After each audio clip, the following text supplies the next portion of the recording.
necesita tus dilemas. Cristo te recibe y rompe tus cadenas. Él quiere entregarte tu libertad. Es un paso de fe que Él te cambiará.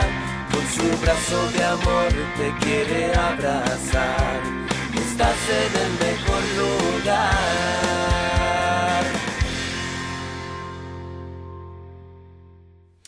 Hola, ¿qué tal mis amados hermanos? Les damos una cordial bienvenida a todos los que se conectan con nosotros en esta hora, a nuestra transmisión en vivo, a todas las personas que se van a ir conectando con nosotros en el transcurso de esta semana. Somos Sanidad con Propósito. Gracias por permitirnos llegar hasta sus hogares en esta preciosa mañana. La palabra del Señor en el Salmo 10 y el versículo 17 dice: Señor, tú escuchas la oración de los humildes, tú los animas y los atiendes. Haz justicia al huérfano, al oprimido, que el hombre hecho de tierra no vuelva a sembrar el terror. Amado Dios, en esta mañana, Señor, presentamos delante de ti a cada familia, Dios, que se conecta con nosotros. Nos presentamos, Señor, ante tu presencia, sabiendo que estamos necesitados. Nos presentamos humildemente para que tú, Señor, en esta mañana nos animes, para que tú, Señor, en esta mañana nos atiendas, para que tú, Señor, en esta mañana hagas justicia en nuestras vidas. A nosotros que estamos huérfanos, que estamos oprimidos, que estamos necesitados, que estamos tristes, que estamos angustiados, para que, Señor, el hombre hecho de tierra no vuelva a sembrar el terror en nuestras familias, en nuestras vidas, en nuestros corazones, y que podamos, Señor, salir victoriosos de cada una de las pruebas que tú nos presentas, y que podamos, Señor, permanecer en tu presencia, en el nombre poderoso de Jesús. Amén. En esta mañana he traído un mensaje que no tiene nombre. Este mensaje no lo he titulado así. Definitivamente es un mensaje que no tiene nombre. Quiero contarles en esta mañana la historia que encontramos en 2 de Samuel, el capítulo 13 y los versículos desde el 1 al 22. Por ser una historia tan larga, lo que vamos a hacer es que van a acompañarme con sus Biblias, van a preparar su Biblia, van a abrir 2 de Samuel, el capítulo 13, y lo van a ir leyendo en la medida en que les voy a ir contando la historia y lo van a ir confrontando con lo que yo voy contando en esta mañana para que podamos aprovechar este tiempo. Esta historia nos presenta a Amnón, que es uno de los hijos de David, desarrollando en su corazón una obsesión por su hermana Tamar. Él denomina esta obsesión que es un amor que lo consume. Pero nos encontramos con el paso de la historia en que es una obsesión de un corazón depravado, compulsivo y un impulso meramente de su carne. Jonadab, que era su primo, que era el mejor amigo de Amnón, lo interpela un día y le pregunta: Amnón, ¿qué tienes? ¿Por qué estás tan triste? ¿Por qué estás tan consumido? ¿Qué es lo que te deprime? ¿Qué es lo que te pone en esta situación en la que se te ve tan desanimado? Y Amnón abre su corazón perverso a su amigo y le dice: estoy enamorado profundamente de mi hermana. Y esto me está consumiendo por dentro. Estoy obsesionado con ella. No sabe qué palabras usaría, pero realmente notamos en lo que dice el texto que abre su corazón para con su amigo. Y su amigo, entre comillas, porque yo no le llamaría amigo, lo incentiva a que cumpla con el propósito que tiene en su corazón. A que armen un plan juntos para que él pueda tener un momento a solas con su hermana y pueda llevar a cabo un plan que yo llamaría macabro y un plan que no tiene nombre. Y por ende, tal vez esta historia no tiene nombre. Para mí. Amnón echa a andar este plan y llama a su padre diciéndole que está enfermo, que realmente se siente muy mal y que necesita la atención de su hermana. Era costumbre en Israel que las mujeres fueran hasta la habitación del enfermo para servirle los alimentos, para que la persona se antojara de comer, como para que vieran cómo era la preparación de las tortillas y las tortas y lo que le iban a preparar, y ese olor a comida recién preparada lo animara a comer. El hombre se sentía tan mal que no quería comer, según él. Es un plan que no tiene nombre. Es un plan bastante macabro. Y Amnón lleva a cabo este plan. Su padre el rey accede a que su hermana Tamar vaya, y su hermana Tamar va con la mayor disposición, porque lo amaba de verdad como hermana que era, va a prepararle sus alimentos en su habitación. Cuando ella llega, él desprecia el alimento y toma a su hermana por el brazo y le propone que esté con él, que se acueste con él. Ella apela de alguna manera a sus costumbres, apela a su religión. Y le dice, venga, no se acostumbra en Israel que se haga así. Por favor, no lo hagas. Ten misericordia de mí. Apela a su religión. Apela a que haya algo de bondad en su corazón. Apela a que por lo menos por costumbre tenga prudencia y se calme. Pero al ver que él no va a parar, le dice, por lo menos mire, habla con mi papá. Y nuestro padre el rey, estoy seguro que no tendrá problema en entregarme como tu esposa. Pero por favor no lo hagas, no abuses de mí. Pero Amnón comete ese acto de violencia sexual contra su hermana Tamar y no se detiene. Ni por súplicas, ni por ruegos, ni porque ella ponga por delante a su padre, el rey, ni porque ella ponga por delante a sus costumbres israelitas. Pero el abuso contra Tamar por parte de su hermano Amnón no termina ahí. Él continúa ahora despreciándola y generándole un abuso psicológico, de menosprecio, menoscabando su integridad moral. Y dice la palabra de Dios que todo el amor que supuestamente él sentía por ella se convirtió en repulsión y en odio. ¿Qué nos puede presentar esto? Que realmente no era amor, ¿verdad? Que realmente era un deseo malvado de su corazón, depravado de su corazón, un deseo de depravación y de lujuria. Él desprecia y la echa fuera. Ella corre a su casa con sus vestidos de princesa rasgados, y dice la palabra del Señor que se cubrió con ceniza para expresar su profundo dolor, su tristeza, su angustia y su tragedia. Esta historia hasta aquí nos muestra una historia de abuso de poder, de falta de justicia, una tragedia familiar inmensa en la vida del rey. Una tal vez de las más dolorosas y trágicas en la vida de David. No solo este relato nos muestra un episodio del pasado, no, esto se presenta hoy en día en nuestras familias. Estos episodios de violencia se presentan hoy en día en nuestra sociedad, bajo los techos de nuestras casas. Yo quiero que reflexionemos en esta mañana acerca de 3 lecciones claves que podemos aprender de este pasaje. La primera, el abuso de poder. Amnón es el hijo del rey. Amnón tiene una posición de privilegios. No cualquiera podría acceder a las princesas del castillo. No. No era que como que cualquier aparecido iba a llegar y le iba a decir al rey, hey, mándame a mi hermana para que me cocine aquí en el cuarto, y el rey la iba a mandar. No. Él se acoge a una posición de privilegio que tenía en el castillo, por ser hijo del rey.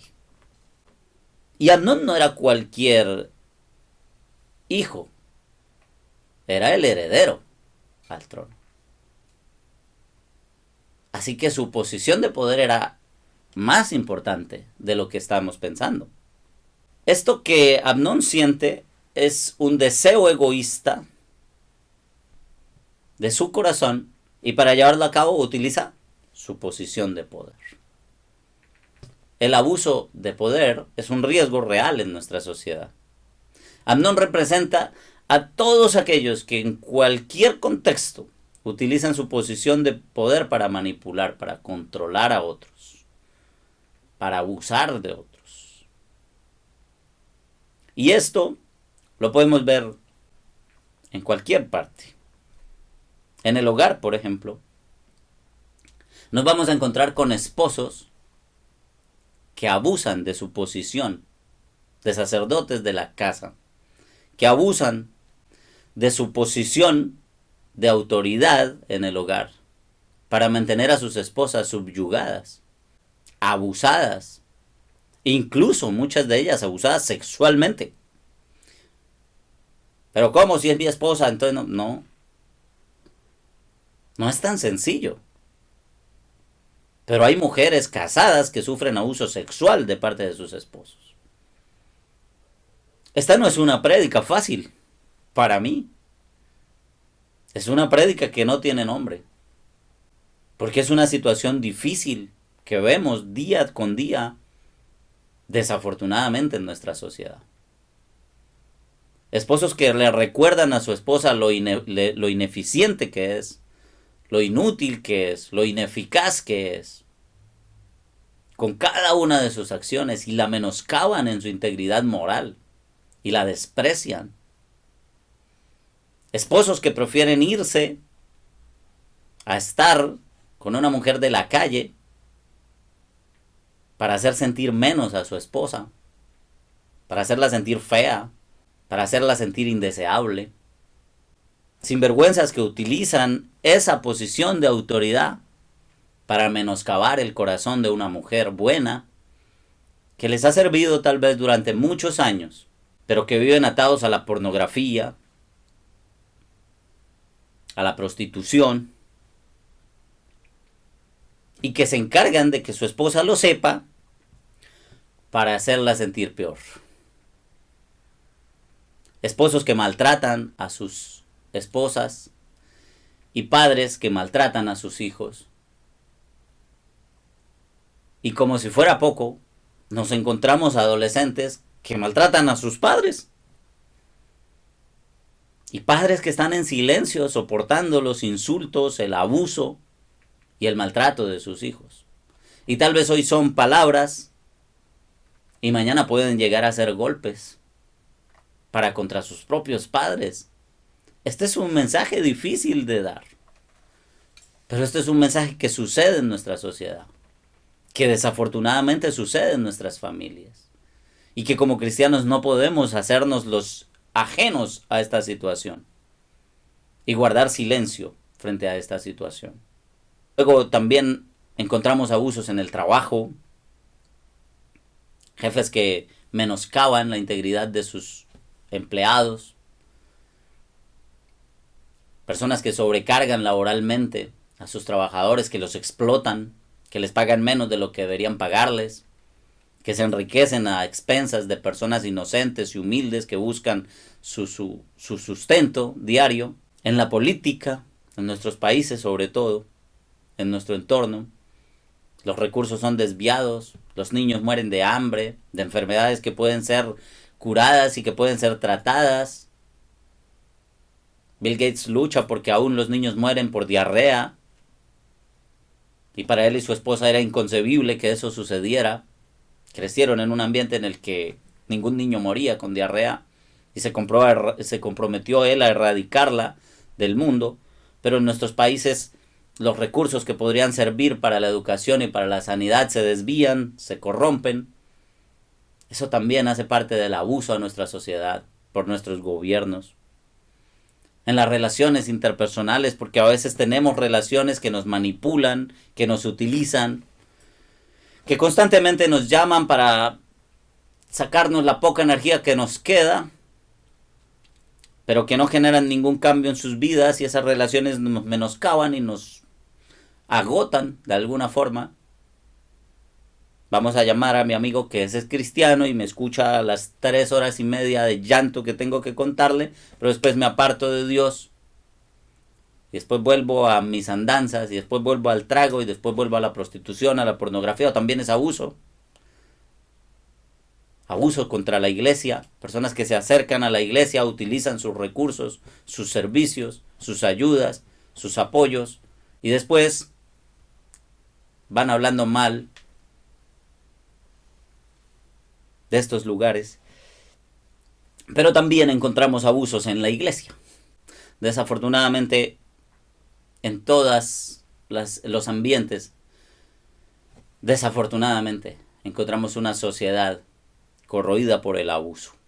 Y encontramos ministros del evangelio que abusan de la buena fe de las personas que los escuchan y los llevan por el mal camino. Sectas que pervierten el evangelio y que hacen creer a sus oyentes un evangelio equivocado que los lleva por el abismo para poder explotarlos, sacarles su dinero, maltratarlos psicológicamente y después desecharlos, como lo hizo Amnón con su hermana.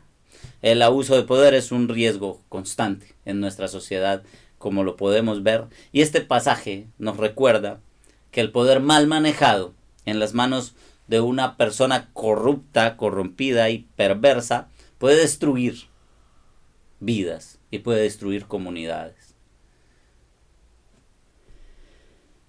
Nosotros, ¿qué podemos hacer como iglesia frente a este abuso? Ya sea en nuestra familia, ya sea en nuestras instituciones, ya sea en nuestros trabajos.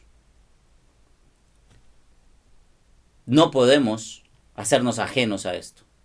No podemos simplemente quedarnos callados y permitir que todo, aparentar que todo está bien. Y permitir que todo esto siga sucediendo. No podemos tomar la posición de que yo soy cristiano, entonces no hablo del abuso. Tenemos que empezar a estar más pendientes de nuestras hijas, a estar más pendientes de nuestros hijos, a estar más pendientes de su entorno, a estar más pendientes de qué están viendo en redes sociales, a estar más pendientes de cuáles son sus amigos. Vemos aquí que el amigo de Amnón fue el que lo influenció a decirle ánimo, hágale. Y tenemos que estar pendientes de esto. Y si como padre estás desentendido de tus hijos, hoy es el día de prestarles atención. Y si como esposo estás siendo un canalla con tu esposa, hoy es el día de pedirle perdón, de reflexionar frente a lo que estás haciendo.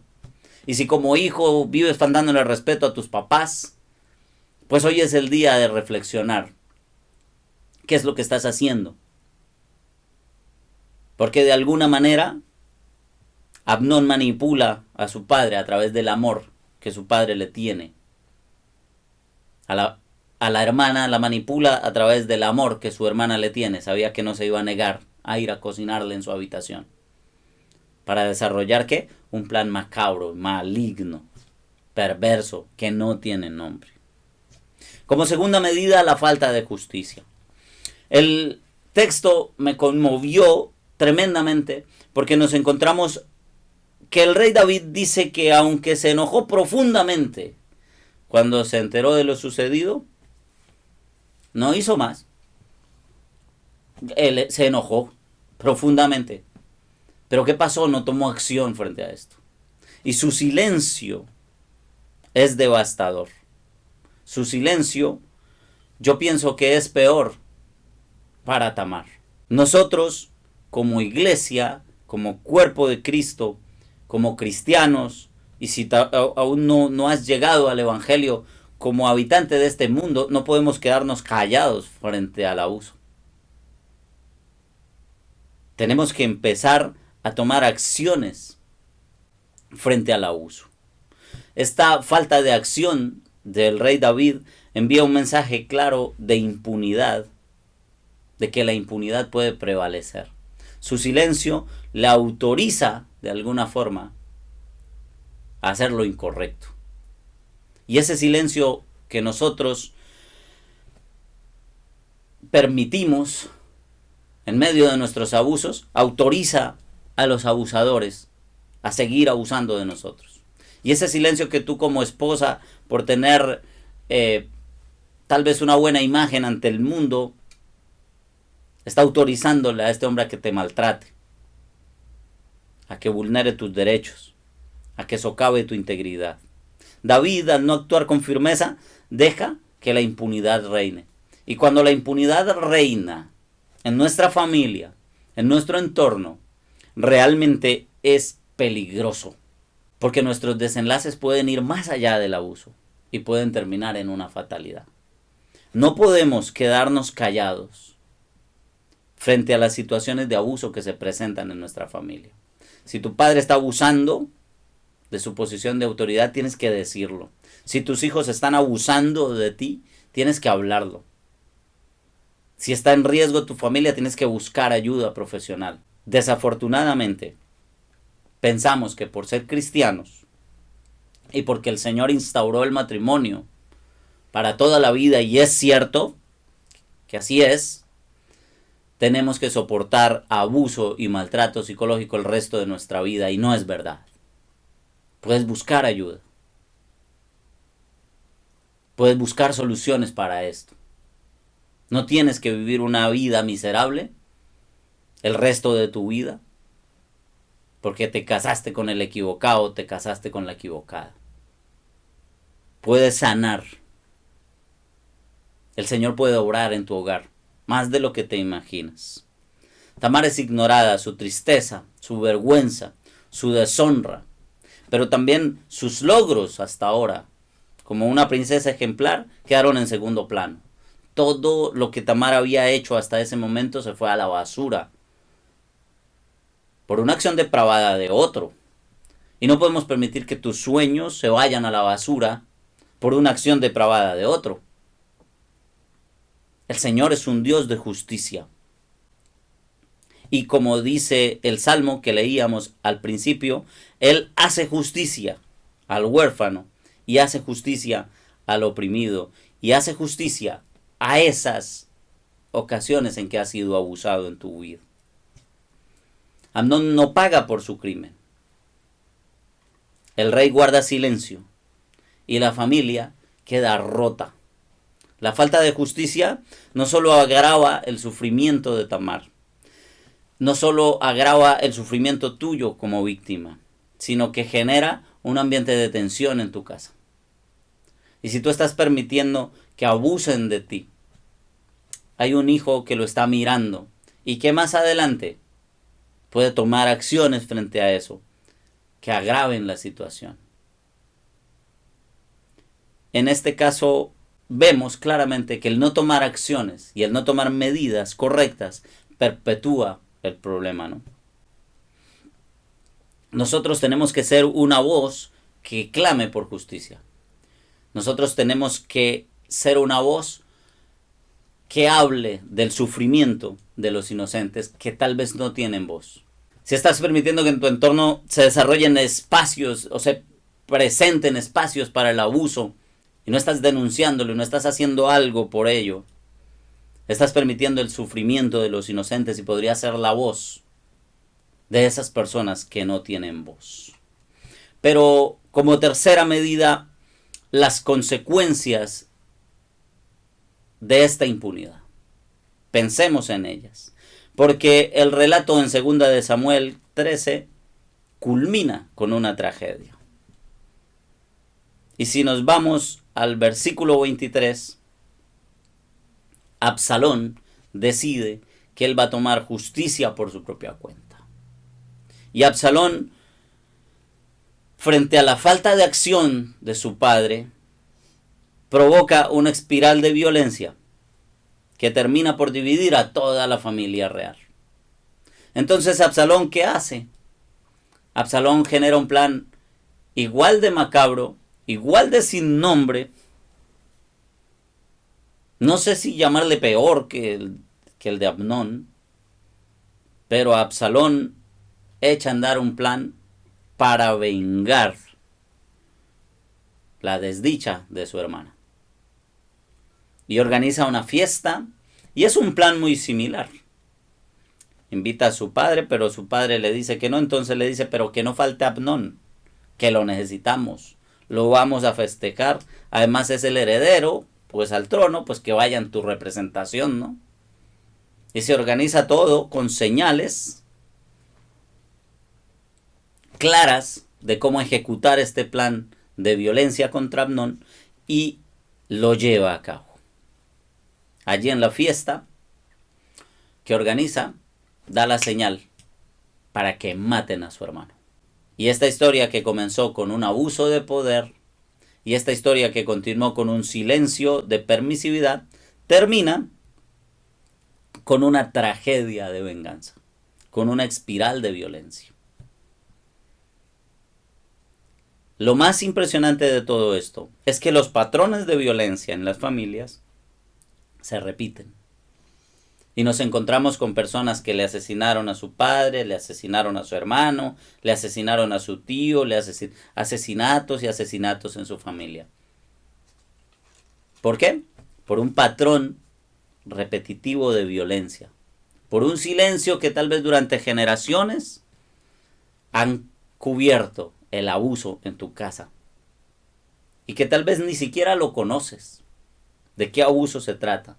Pero quiero que reflexionemos qué es lo que hemos permitido durante años, que puede generar una explosión de violencia como la que estamos viendo en esta historia. Muchos son los patrones violentos que tenemos a nuestro alrededor.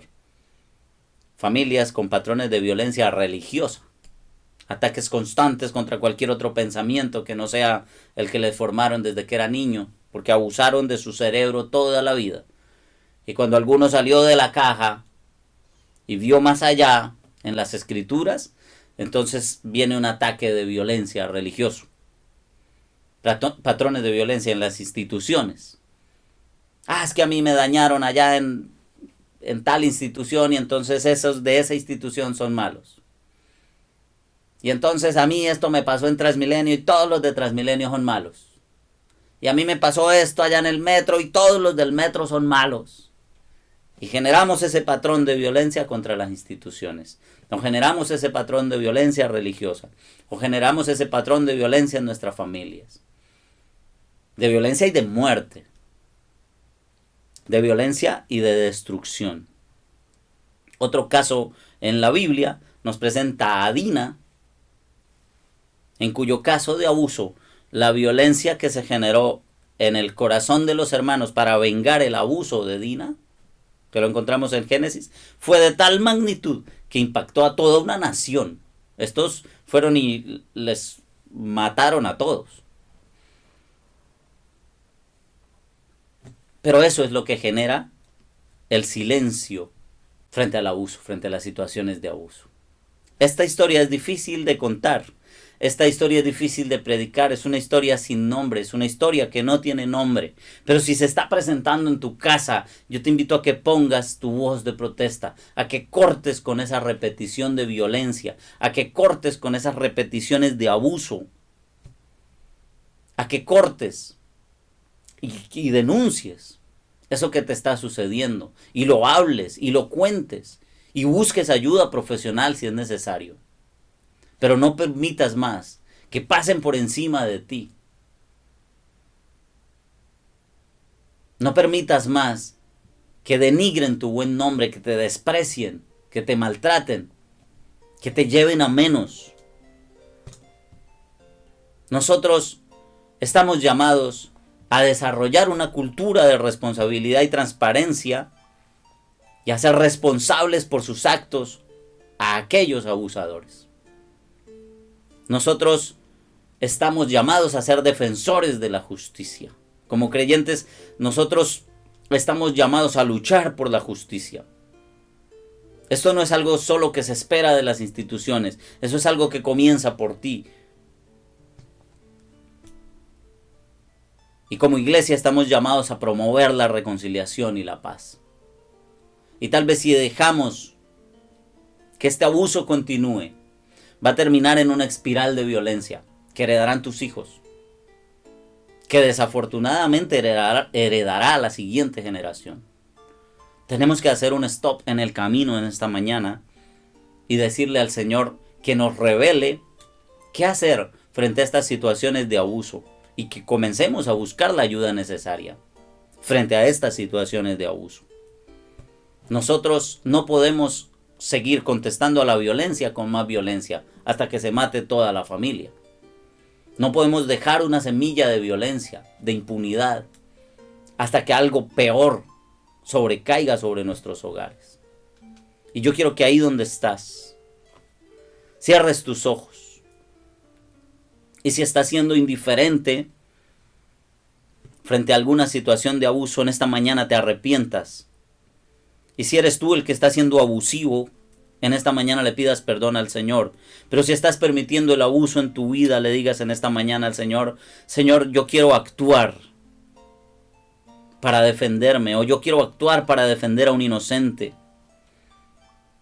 Yo no quiero permitir que la impunidad sea la norma. Yo quiero disponer mi corazón, Señor, a luchar por la justicia y la paz. Yo quiero, Señor, que nos des sabiduría, que nos llenes de valentía, que podamos ser agentes de justicia en un mundo que necesita desesperadamente, Señor, de tu presencia, para salir de las adicciones, Señor, para salir de la manipulación, Dios. Y como dice tu palabra, Señor, que leíamos al principio, tú escuchas la oración de los humildes, tú los animas, tú los atiendes, Señor, y en esta mañana nos presentamos delante de ti para que tú hagas justicia frente a nuestra opresión, frente a nuestra condición de abuso. Para que tú, Señor, no permitas que el hombre vuelva a sembrar el terror en nuestras familias, en nuestras casas. Señor, te pedimos perdón si hemos sido indiferentes. Y te pedimos, Señor, que nos ayudes a sobreponernos en todas estas situaciones de abuso que hemos tenido que vivir. Señor, restaura los hogares, Dios. En esta mañana yo te pido que seas tú redarguyendo el corazón de estos esposos que han sido maltratadores, que han sido abusivos. Señor, de estas personas que han sufrido el abuso, que seas tú sanando, Señor, el corazón. Señor, de estas comunidades que han sufrido el abuso, que han sufrido el ataque, que han sufrido la opresión. Señor, yo te pido que seas tú trayendo la paz y la reconciliación a los hogares en esta mañana, en el nombre poderoso de Jesús. Amén. Mis amados, sabemos que la palabra del Señor siempre es una bendición para nuestra vida. Sabemos que este mensaje es transformador y liberador. Si estás en una condición de abuso, desde aquí, desde Sanidad con Propósito, te invitamos a que busques ayuda profesional. Y si nosotros podemos ser de ayuda para ti, te pongas en contacto también con nosotros a través de nuestras redes sociales. Y si sabes de alguien que necesite este mensaje, puedes compartírselo y estaremos orando por todos ustedes para que el Señor sea sembrando la paz, la reconciliación y el perdón en nuestros hogares, en nuestras familias. Que el Señor les bendiga y que tengan una semana llena del amor, de la presencia de nuestro Señor Jesucristo en sus vidas.